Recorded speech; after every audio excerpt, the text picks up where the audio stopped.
Hey listeners, Mallory Wilsey here, Chief Producer of the Enrollify Network. I get the privilege of working alongside all of the creators at Enrollify, but I wanted to take just a quick moment to tell you about why I love the application, the podcast hosted by Allison Tercio, AVP for Enrollment and Marketing at Siena College. The application is your playbook for the ever-evolving world of higher ed enrollment marketing.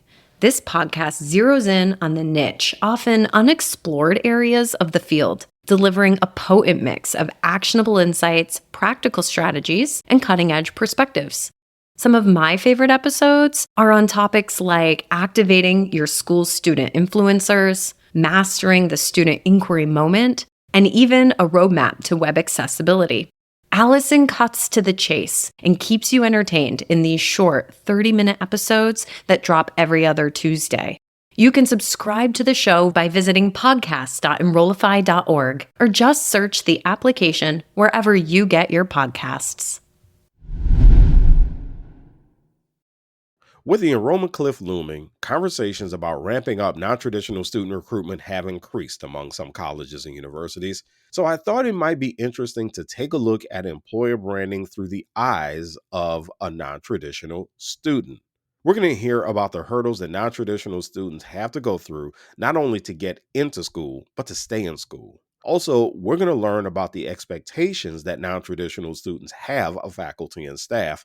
And finally, we're going to get some feedback about how colleges and universities can put the best employees in place to serve non-traditional students. Our guest this episode is Chris Rapozo. He's a native of Germany who began his American college journey as a working family man. Currently, he leads marketing efforts at Hannon Hill, and he hosts the podcast, The Education Marketing Leader. Here's that conversation with Chris Rapozo. And oh, by the way, don't forget, please like and follow I Want to Work There.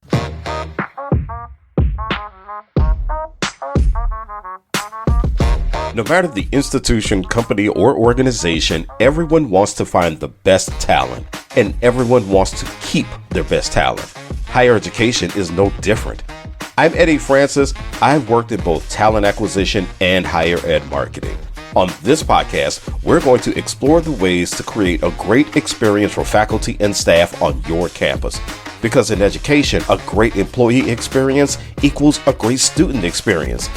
And who doesn't want that? We'll have some honest conversation, get insights from experts, and hear success stories from campuses. It's all about developing an attractive employer brand, something that'll make the people say, I want to work there. So, Chris, thank you for joining me on I Want to Work There. How are you, my friend? Well, Eddie, thank you so much for inviting me on the show. I'm a big fan of the show, so it's really my pleasure to be here. I'm very honored, and I'm doing fantastic. Good, man. We found out something on LinkedIn about you that was really cool to find out, and that is once upon a time, you're a native of Germany, right? That's right. You played American football as a quarterback. So what were we QB1, QB2? What was the deal there? Who did you play for? I played for the Bamberg Bears. I was a wide receiver for many years, and then they needed a quarterback. I had a pretty good arm. I could at least throw 55 yards. It's pretty big in Germany, 55 yards. Yeah. So they put me into the spot. I enjoyed it. I thrived with it. I played it for another 2 years. I played in an adult league, age 18 through 22. At 22, I left Germany, so that's why I stopped playing football. But we can dive deeper into that. But yeah, football is my passion. I always wanted to move to the United States, so I always try to surround myself with American culture. And the town that I grew up in had an army base. And basically every town that had an army base either had a baseball team or a football team, and my town just so happened to have a football team. And I really got a thrill out of playing football, so I was all in, always played, always threw the football, and just developed my arm. And I guess I had the guts to stay behind the center and get pounded every once in a while. know what? I actually, though, when NFL Europe was thriving, I used to love watching NFL Europe. And what I loved most about watching NFL Europe was actually the sounds of the crowd, because they were so much different from American football crowds. And so I would watch the Berlin Thunder games and the Rhein Fire games and of course, some of the other teams. But I don't know why, but Berlin and Rhein, for whatever reason, stood out to me. I'm not exactly sure why, but I thought it was so cool just listening to the crowds, because you got that really cool mix of soccer and American football. And I thought that was a very cool combination. Oh, yeah. People love American football in Germany. You can see that because now the NFL is actually having games in Frankfurt and in Munich, and those games sell out really fast. So it's a hot topic. But you're talking about Berlin Thunder, Rhein Fire, Frankfurt Galaxy. I was nowhere. Frankfurt Galaxy, yep. That's right. I was nowhere near that league, because in Germany and Europe, you have these different tiers of leagues, right? You have a relegation where you can go down, you can go up, right? Mm-hmm. So you have different leagues, like the soccer leagues. And I was in one of the lower leagues, but it was still fun to play.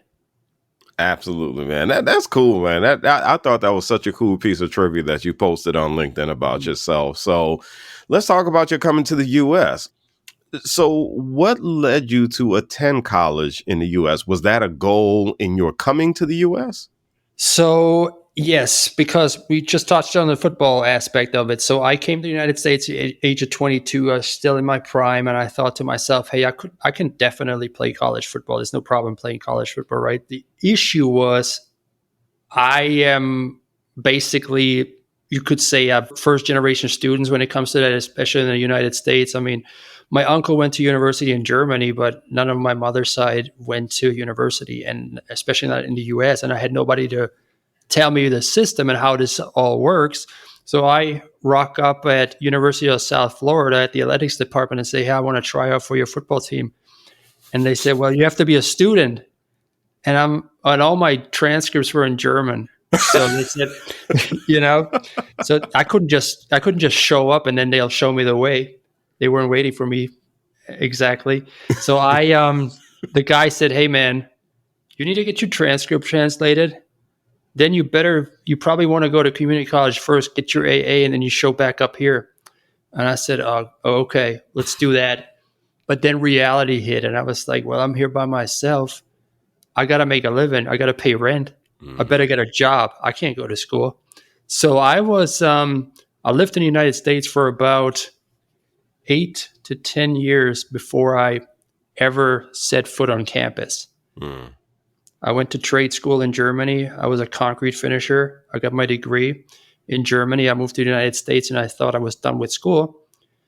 And I worked odd jobs learning the language because my English wasn't that good. And then I ended up at a career ceiling. And I thought to myself, the jobs that I want, they all require a college degree. Mm-hmm. And I'm never going to end up where I want to be and have the income potential that I want with a growing family without having a college degree. So my then girlfriend, now wife, actually encouraged me to enroll at community college, Hillsborough Community College in Tampa, at the age of 30. And I'm thinking to myself, it's too late. I'm thinking to myself, I'm too old for this. All the advertisements I saw were young kids on campus. I thought, oh my gosh, is this going to be so embarrassing? I'm going to be the only old person on campus. So yeah, it took a bit. It took a couple of times. I think I went to the admissions office at least 2 or 3 times and walked right back out because I worked and I knew I had to go part-time. There was no way I was going to do full-time, go 4 years. And just that monumental mountain in front of me of having to go for school part-time for 8 years to go get a 4-year degree. I was like, goodness, I don't think I have the stamina or the endurance to see this through.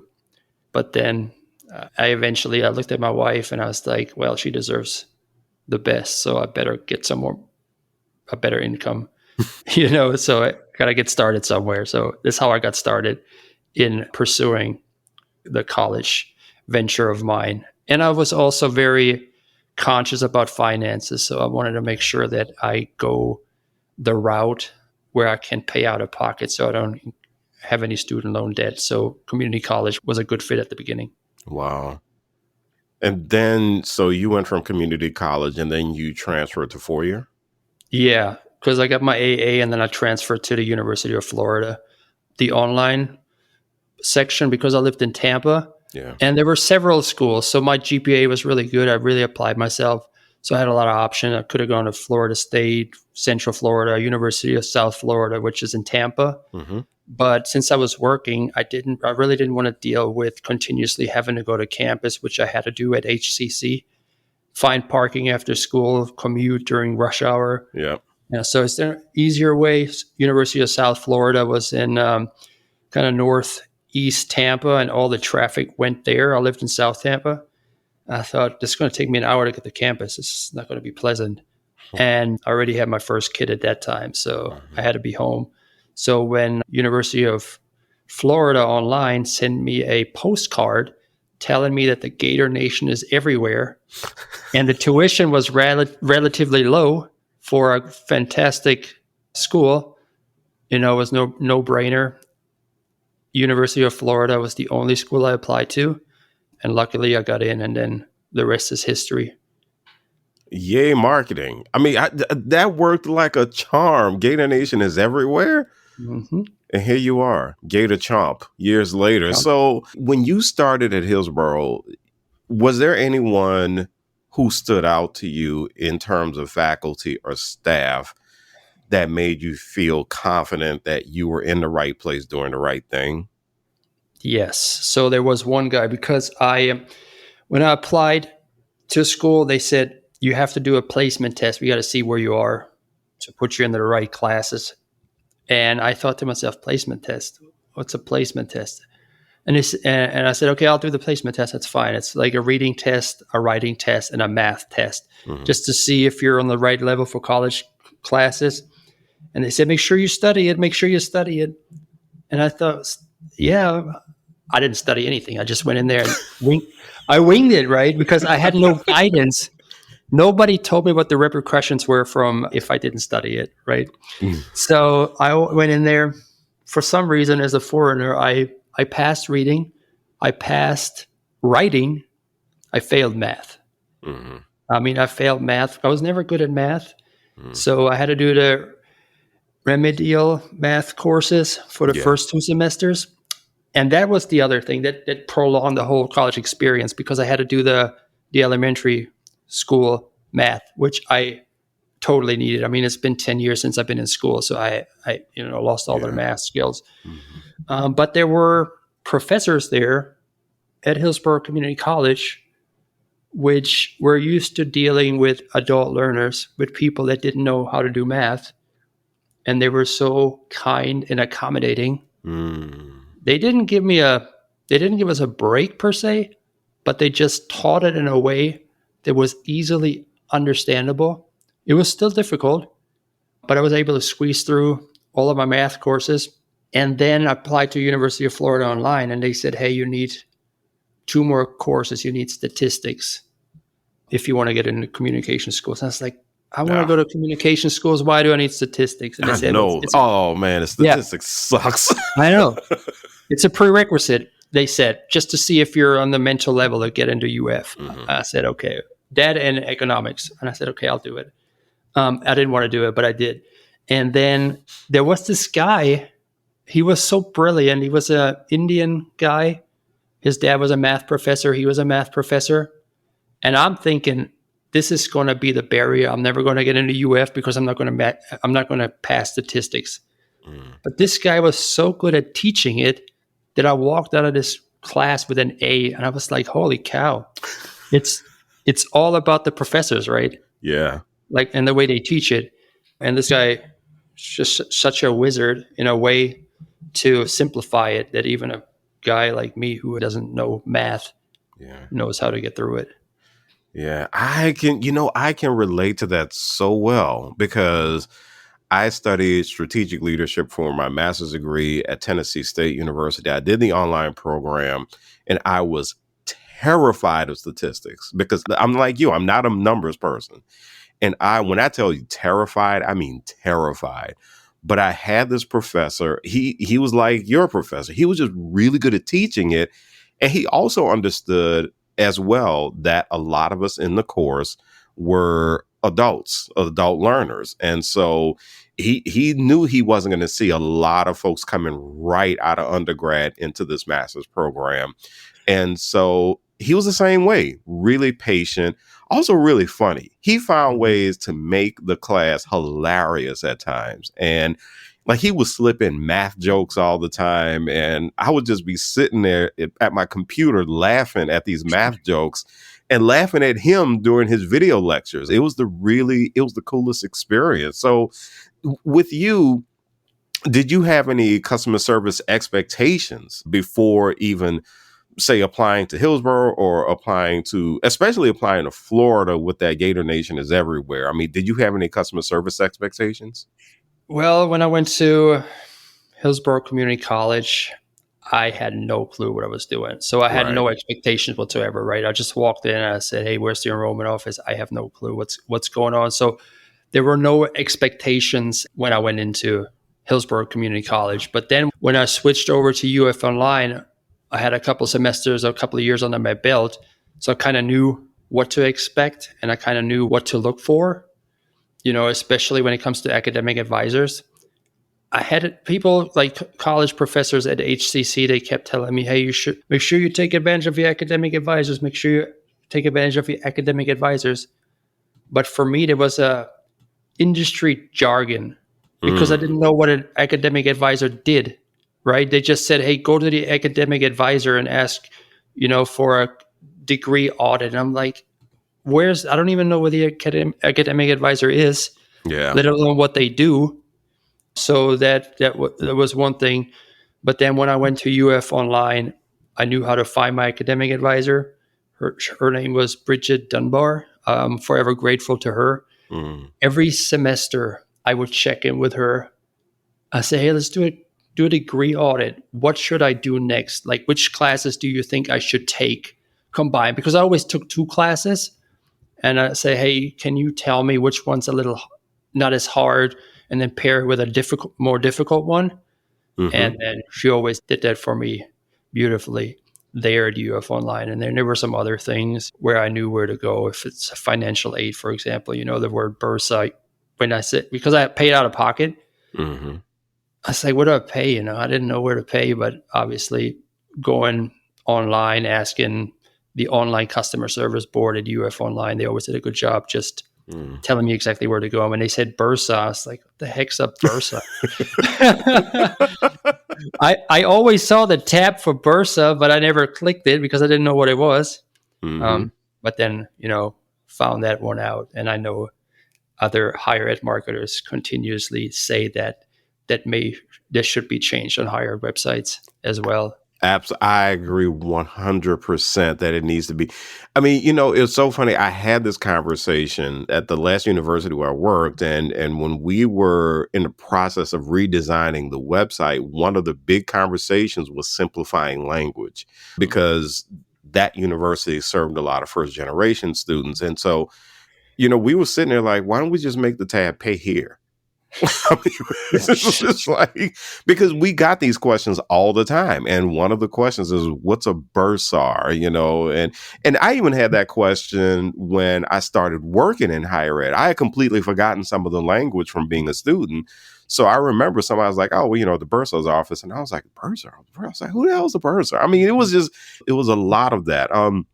You're listening to I Want to Work There. We're talking to Chris Rapozo, and he was a non-traditional college student, host also of the Education Marketing Leader with Chris Rapozo. And I want to go back to your expectations as a non-traditional student. I think it's so key that you said that you really didn't have any expectations when you started because you didn't know what to expect in the first place. And although you are not from the U.S., you are actually similar to a lot of folks from the U.S. who are starting school in their 30s, their 40s, their 50s, especially if they have never even graced the college campus before. And I think we established that one thing. Would you agree that one thing, if you're going to have folks serving non-traditional students, would you agree that one key trait for that person should be patience. Oh, yeah, 100%. Patience and empathy. Yeah, yeah. What are some of the other successful traits that you ran across? We have patience, we have empathy. I know I've run across some folks who are really good with non-traditional students because they're passionate about dealing with them. Like they're just like, I see myself in these people. Yeah, strong communication skills, for Mm-hmm. sure. We just talked about simplifying things, making sure that some of these folks that come into your institution, they may think that a higher ed institution is this place of higher learning, sort of like an ivory tower of the untouchable. Mm. And everybody that works there must be super brilliant, way more advanced than me. And here I come, this country bumpkin who doesn't know anything about school, maybe feeling ashamed to ask certain Yeah. questions that they need to ask. So making sure that you have that open door policy, communicate the kindness that's on campus, and make sure that people actually feel like you want them to be there and you want them to succeed. Flexibility is another thing, as a non-traditional adult learner. Had the evening classes, a 9 to 5 office hours. It's not going to work for someone like us, because our second day starts at 5 when we get out of the office and go to campus, or starts before 8 o'clock. So flexibility and then adaptability is another thing. If you're used to the traditional set of teaching or advising, because the demographic enrollment cliff is coming, and with it a shift in demographics. Yep. So if you're used to only serving, or majority of only serving traditional age student, that's going to change. What about when it comes to providing from the faculty, providing feedback and grading? There's this one professor from my master's program who I still have very strong, not so great feelings about this person, because there was one assignment. I would have gotten close to a 4.0 had it not been for this one assignment in this one course. And I missed the assignment because, because life was life and I was working, and I just flat out forgot about the assignment. And I emailed the professor and said, hey, listen, I'm serious about this course. I think you can see that. I just missed this assignment. Can I please turn it in? And the professor allowed me to turn it in, but the penalty was pretty heavy. And I wound up getting a C in that course. And I'm still upset about it, And I'm sitting there going, but they told us that this program was for working professionals. And there's a lot that goes along with it. And I wasn't the only one. Like, there were other people in the program who were directors of this. They were managers of that. They were supervisors here. There was one classmate I had who was a truck driver. So he had to constantly pull over and do class time and that sort of thing. So when it comes to things like grading, how much flexibility to you is too much flexibility, and how much rigidity is too much rigidity? So to me, I think you want to maintain the academic rigor just to make sure that everybody has the same chance. I never went in there asking for special treatment, and I never expected it. So I think that, especially if I did the online course, I was like, okay, I got this time frame that I need to finish this. I got up at 5 a.m. in the morning to do my homework or my classwork before work until like 7 or so. And then again after work. And I hit it like I was waiting for that window to open up for the next week, for the new module. Like Sunday night, I was like ready to go after it and hit it hard Monday through Wednesday. Like, just go after it like my life depended on it. So I never had to get stressed out towards the end of the week because my assignment deadline was coming up. So my approach was always to, go after it right away. I know life happens. I mean, I had sick kids, work assignments, that sort of stuff. So I understand that you can't always get it done. Yeah. on time. But then again, there's this saying, like the saying about procrastination, right? People say they're procrastinators. But what if I told you that if you meet me at the Superdome at 3 a.m. tomorrow morning, and I'm going to give you $1 million, Mm-hmm. you'd be there at 2:59. Because it's the priority that we set. And when I went to school, I told my wife I said, this is going to be a desert season. It's going to be really difficult. And it's going to have to be a lot of sacrifices. Like I can't go out or stuff like that, because I have to do homework on the weekend. So if you go into it with that mindset that the next couple of years are going to be super difficult and a lot of the fun stuff is going to have to wait and put away the instant gratification for long-term success. If you walk in that way, I think you can keep up with the traditional age students or the traditional students that their only task is to complete their coursework during the week. So I think it's all about mindset when you go in as a non-traditional student. And a lot of people, they succeed. And then there are others where it's going to be too much for them and they're never going to finish. Mm-hmm. Yeah. I can accept that. Although I will say at the same time, I didn't realize at the time that I was ADHD either. I see. So if I had known that, I probably would have presented it a bit differently. Yeah, there's always, if you have something like ADHD, then there's a different approach, I guess. That's why you want to make sure everything's accessible for the different types of students. I was just speaking from my own experience there. Yeah, no, but that's fair because that's what I asked you. So I mean that definitely is fair. But it does make me realize that there is a sense of balance. And I will say that right now, my own experience as an instructor, one of the things that we're asked to do in my program is to check in with students and to say, hey, listen, what's going on? And if it is like a real excuse where it's like, oh, well, oops, sorry, just didn't get it done. It's like, oh, well, hold on, you earned this deduction. It's that's right. Yeah, it's like, now, if you had told me that you were working until, 3 a.m. and the assignment was due at, 8 a.m. in the morning, sure, I can sit there and be a little bit more flexible and say, hey, go ahead and catch a nap and resubmit and all that other kind of stuff. And then we can work from there. But yeah, I have had students who they didn't offer anything. And I was just like, yeah, okay, well, here's your deduction. And that too, right? I mean, those bad apples that are just trying to make it through and the other ones that are fully applying themselves. Like for me, for example, I had a summer course at the business school at UF and finals were during a particular week where my daughter was due to be born.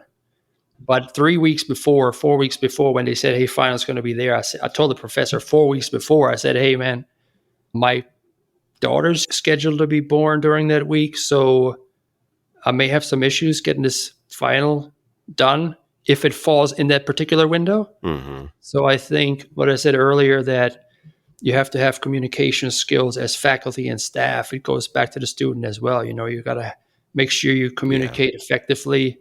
And as soon as something's up, I never want to let a faculty member or a staff member off the hook. And the same with students. I mean, you bear the same responsibility. Mm-hmm. And that if you put on that mindset of complete ownership during your study time or during your time as a student, that'll translate over to the workforce where you really need it.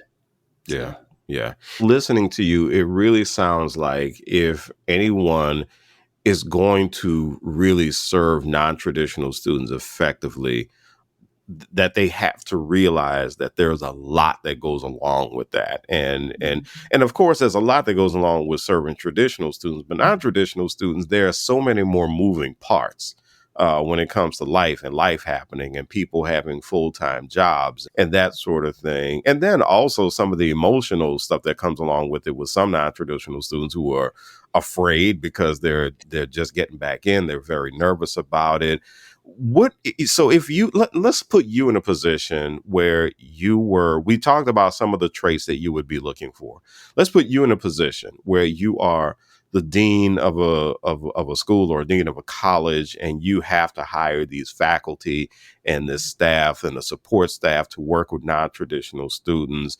What are some of the other things that you would be looking for? And or let's flip it too, if you notice that you were getting some not so great feedback from your non-traditional students, what generally are some of the things that those non-traditional students are not so happy with when it comes to faculty and staff? What does that mix look like to you?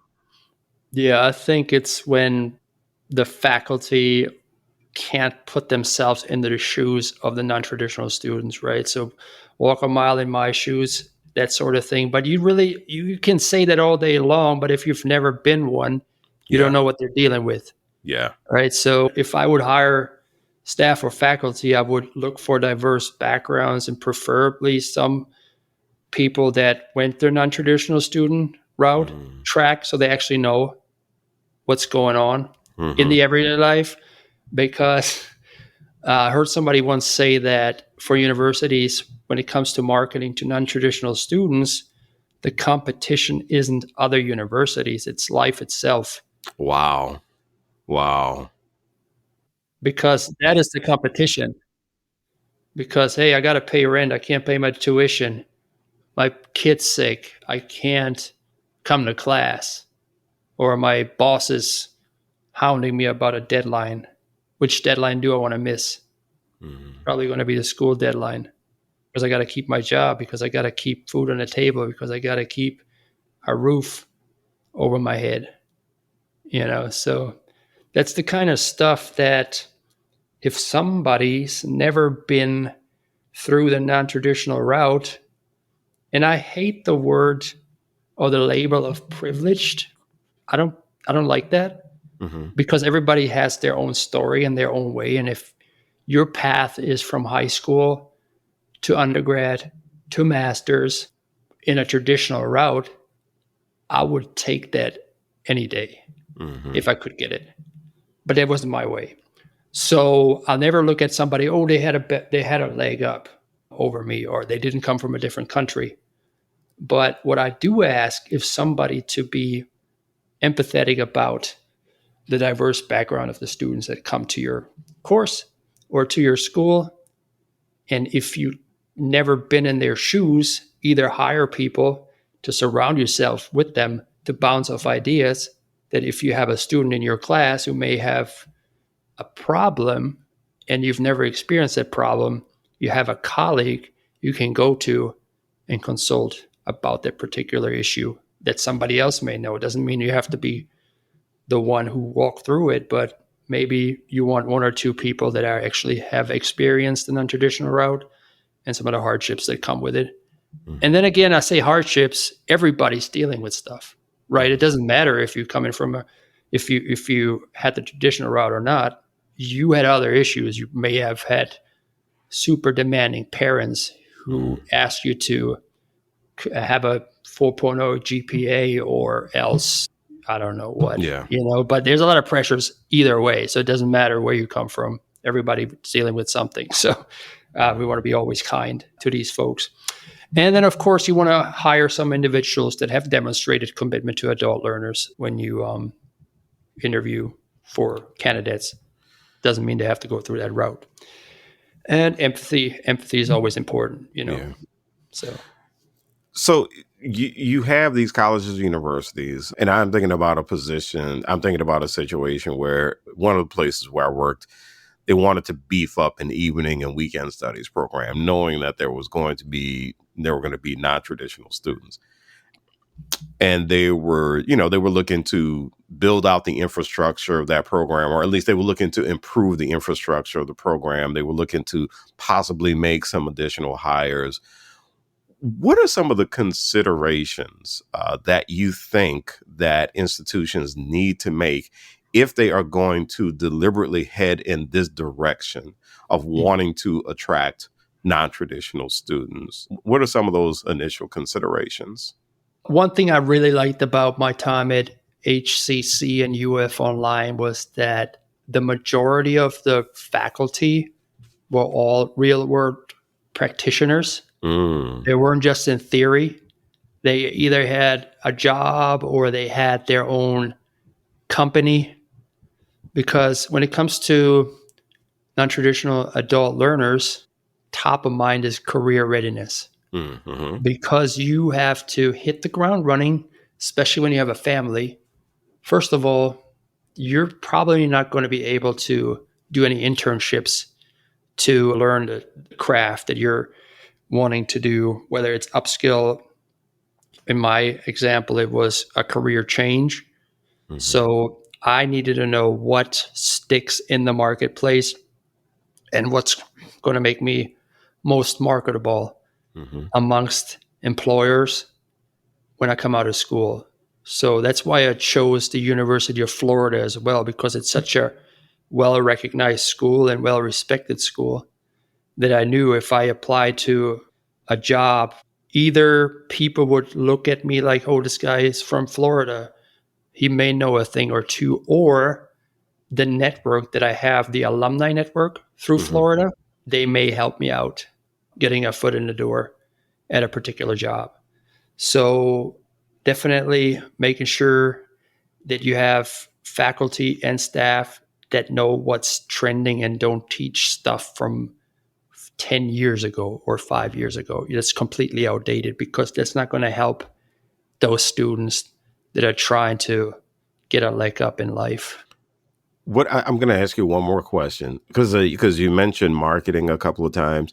Do adult learners in particular, did you find that any classmates that you had who were fellow adult learners, did stuff like marketing even matter to you? Like whatever the tagline of the institution was, whatever the value proposition was at the time, did you pay attention to that stuff? Or did it get to a point where you might say, yeah, whatever, this is all fine, I just need to get this degree? Or if they did something that really matched the marketing, you were like, huh, they really are like this. How was the reaction for you? For me, it was all about the social proof marketing, like the student testimonials. Yeah, you ask about that a lot on your podcast. Yeah. Yes. Because I was like, hey, who went through my school? Where are they now? Where can I go? Right? Like, how high can I dream? Who got my degree? Where are these people now? What's possible for me? Because like I told you before, when I came from Germany, I was a construction worker. Not that there's anything wrong with that, but it wasn't the right path for me. And as a young guy, people put a certain label on you that becomes your identity. Mm-hmm. And I still struggle with that, even 20 years later. I'm like, oh, I'm a construction worker. I'm like, bro, you worked in a law firm for 8 years. You worked twice as long in a law firm as a legal assistant than you worked as a construction worker. Why are you still putting that label of construction worker on you? Mm-hmm. Like, that's not who you are. And the same with a college grad, right? I was a trade school grad, and I'm looking at my degree and I'm thinking, wow, I got a degree from the University of Florida. Why do I not feel more proud of that? Because I have this deep-rooted identity that I have to shake. So that's something, some people come with baggage to your school, and it doesn't matter what they walk away with. If their parents told them they were never good enough, they'll always believe that they're not good enough. So that's kind of stuff that goes a little bit deeper, but you also have to keep that in mind with some of your students, because you don't know where they come from when they have that non-traditional track. Yeah. Well, Chris, you're all right with me, man. I mean, you're a QB1, first of all. You're a wide receiver. That's a good thing. But no, even most importantly, you're a success story. You came, you got your associates, you got your bachelor's, and look at you right now, head of marketing for Hannon Hill. And Chris also is the education marketing leader, podcast host, and a proud graduate. So, Chris, thank you so much for joining me on I Want to Work There. If people want to connect with you, how can they connect with you? Well, thank you, Eddie, for giving me this platform. Really appreciate you. Always nice to chat with you, and I'm really honored to be on your show. So people can connect with me. It's the best way to connect with me is on LinkedIn. Just look me up in the show notes. I'm sure I'm going to be tagged in it. It's Chris Rapozo, Hannon Hill, or University of Florida. You'll find me there. All right. You got it, man. Thanks a lot, Chris. Appreciate you. And once again, thank you for joining me on I Want to Work There.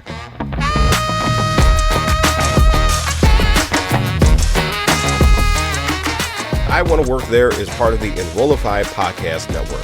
If you like this podcast, chances are you'll like other Enrollify shows too. Our podcast network is growing by the month, and we've got a plethora of marketing, enrollment, and higher ed technology shows that are jam-packed with stories, ideas, and frameworks, all designed to empower you to be a better higher ed professional. Our shows help higher ed marketers and admissions professionals find their next big idea and feature a selection of the industry's best as your hosts. Learn from Jamie Hunt, Mallory Wilsey, Seth Odell, Dave Kibbles, Jenny Lee Fowler, and so many other of your favorite leaders in higher ed. Enrollify is made possible by Element 451, the leading AI-powered all-in-one student engagement platform, helping institutions create meaningful, personalized, and engaging interactions with students. Learn more at element451.com.